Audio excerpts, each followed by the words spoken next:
Friends, आज हम बात कर रहे हैं फ्यूचर ग्रुप की और साथ में हम बात करेंगे रिलायंस इंडस्ट्रीज़ की।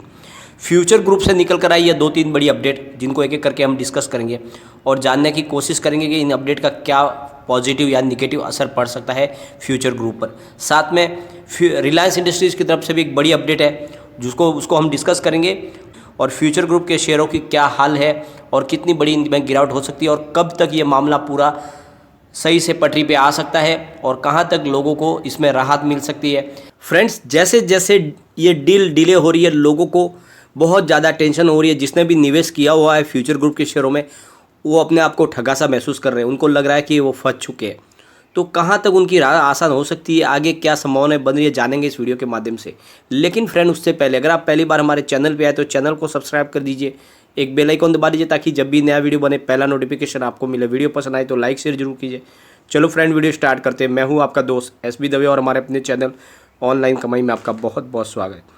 अमेजॉन अपनी हरकतों से बाज नहीं आ रहा है, वो लगातार एक के बाद एक तिगड़म लगाए जा रहा है। अमेजॉन एक बार फिर से दिल्ली हाईकोर्ट के डबल जज बेंच के फैसले के खिलाफ सुप्रीम कोर्ट में उन्होंने अर्जी लगाई है। फ्यूचर रिटेल के मुताबिक कंपनी के वकीलों को 13 अप्रैल 2021 को Amazon.com के वकीलों एनवी इन्वेस्टमेंट्स होल्डिंग्स एलएलसी से इसकी जानकारी मिली है।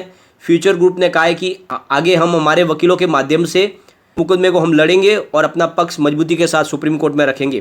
तो अमेजॉन हमेशा से ये कोशिश कर रहा है कि कैसे भी करके इस मामले को लटकाया जाए। 22 मार्च को हाईकोर्ट की डबल जज की बेंच ने सिंगल जज के फैसले को पलट दिया था। सिंगल जज की बेंच के वकील ने फैसला सिंगापुर आर्बिट्रेशन सेंटर के फैसले के मुताबिक दिया था। यानी उन्होंने जो सिंगापुर इंटरनेशनल आर्बिट्रेशन सेंटर से जो इसके ऊपर जो रोक लगाई गई थी डील के ऊपर, उसको मान्य किया था और उसके ऊपर उन्होंने फ्यूचर ग्रुप को एक तरह से दोषी करार देते हुए उनके ऊपर बहुत ज़्यादा फाइन लगा दिया था। साथ में इनके जो प्रमोटर हैं उनके ऊपर भी बहुत ही ज़्यादा सख्त कार्रवाई के आदेश दिए थे और इसी के खिलाफ फिर फ्यूचर ग्रुप ने फिर से दिल्ली हाईकोर्ट का दरवाज़ा खटखटाया और फिर डबल जज की बेंच ने उस फैसले को पलट दिया और उन्होंने पूरी तरह से बरी कर दिया फ्यूचर ग्रुप को। उनका मानना था कि सिंगापुर इंटरनेशनल आर्बिट्रेशन से जो फैसला है वहाँ पे हिंदुस्तान की अदालत में उसकी कोई मान्यता नहीं है, इसलिए उन्होंने उस फैसले को सिंगल जज के फैसले को पलट दिया था डबल जज की बेंच ने। तो इसके खिलाफ अब वापस अमेजॉन ने सुप्रीम कोर्ट का दरवाज़ा खटखटाया, जबकि ऑलरेडी ये मामला सुप्रीम कोर्ट में है और जिसकी सुनवाई अप्रैल के अंत में होने वाली है। लेकिन उसके बीच में फिर से उन्होंने एक नई पिटीशन लगा दिया अमेजॉन की तरफ से। तो ये लगातार लटकाने का मामला है जो अमेजॉन की तरफ से किसी भी तरह से इस मामले को लटका के इतना खींचना है कि ये आराम से जो है डील अपने आप टूट जाए, ऐसी उनकी जो है मनसा है अमेजॉन की। अब जो दूसरी भी एक अपडेट निकल कर आई है, किशोर बियाणी ने फ्यूचर ग्रुप के अपने लेंडर्स बैंक को 6,900 करोड़ रुपए के लोन अदा करने की गारंटी दी है। उन्होंने विश्वास दिलाया उनको फाइनेंशियल ईयर के अंत तक हम कम से कम आपको 6,900 करोड़ का भुगतान कर देंगे, क्योंकि आपको पता ही है फ्यूचर ग्रुप के ऊपर करोड़ों रुपए का जो है लोन बाकी बकाया है और लगातार डिले होने की वजह से वो भी प्रेशर दे रहे। तो उनको शांत करने के लिए किशोर बियाणी की तरफ से कहा गया है कि हम 6,900 करोड़ रुपए का आपको भुगतान इस फाइनेंशियल ईयर के अंत तक कर देंगे और इसके लिए उन्होंने कहा है कि हम अपने छोटे स्टोर्स को बेचेंगे और वहाँ से रकम जुटा के आपके पैसे चुकाएंगे। तो उन्होंने एक बड़ी सांत्वना दी है उनके जो लैंडर्स हैं उनको, ताकि वो शांति से थोड़े दिन और इंतज़ार कर सके, क्योंकि डील है लगातार डिले हो रही है और इस समय उनको अपने पैसे वसूल करने, इसलिए इन्होंने कहा है कि हम इस फाइनेंशियल ईयर के अंत तक आपको कैसे भी करके 6,900 करोड़ रुपए का भुगतान करेंगे, चाहे इसके लिए हमें अपने स्टोर बेचने पड़े। तो उन्होंने एक बड़ा वादा किया है अपने लेंडर से। और दूसरी जो एक और अपडेट निकल कर आई है, फ्यूचर इंटरप्राइज ने अपने एनसीडीएस के भुगतान को डिफ़ॉल्ट कर दिया है। यानी जिसकी जो ड्यू डेट थी 12 अप्रैल 2021 और इसकी जानकारी उन्होंने एक्सचेंज को दी है फ्यूचर इंटरप्राइज की तरफ से। कंपनी ने 300 करोड़ रुपए के इंटरेस्ट की रकम को डिफ़ॉल्ट किया है। मूल रकम 16,48,248 करोड़ की है और फिलहाल जो बहुत ज़्यादा फंड की कमी से जूझ रहा है फ्यूचर ग्रुप और इसीलिए वो अपने एनसीडीएस के भुगतान को करने में डिफ़ॉल्ट कर गए। और अमेजॉन चाहे कितने भी हथकंडे अपनाए, वो अपनी तरफ से इस डील को रोक नहीं पाएगा, क्योंकि रिलायंस ऐसा होने नहीं देगा। रिलायंस अपनी तरफ से पूरी कोशिश कर रहा है इस डील को फाइनल करने की और वो हर तरह से बिग बाज़ार के जो स्टोर्स है उनमें अपनी तरफ से सप्लाई करके कारोबार को सुचारू रूप से चला रहे हैं। इसलिए अमेजन अपनी तरफ से जो कोशिश कर रहा है उसमें कामयाब होने की बहुत कम संभावना है। लेकिन इसके बीच में प्राइस में लगभग बहुत ज़्यादा गिरावट हो रही है, क्योंकि जैसे भी कुछ निगेटिव न्यूज़ निकल के आती है जो कल की तरफ से जो निगेटिव न्यूज़ निकल कर आई थी कि अमेजॉन ने फिर से सुप्रीम कोर्ट का दरवाज़ा खटखटा दिया है। साथ में किशोर बियाणी का फ्यूचर ग्रुप एनसीडीएस को जो डिफ़ॉल्ट होकर गया, इसकी वजह से आज गिरावट हुई है, शेयर सभी स्टॉक के अंदर गिरावट थी।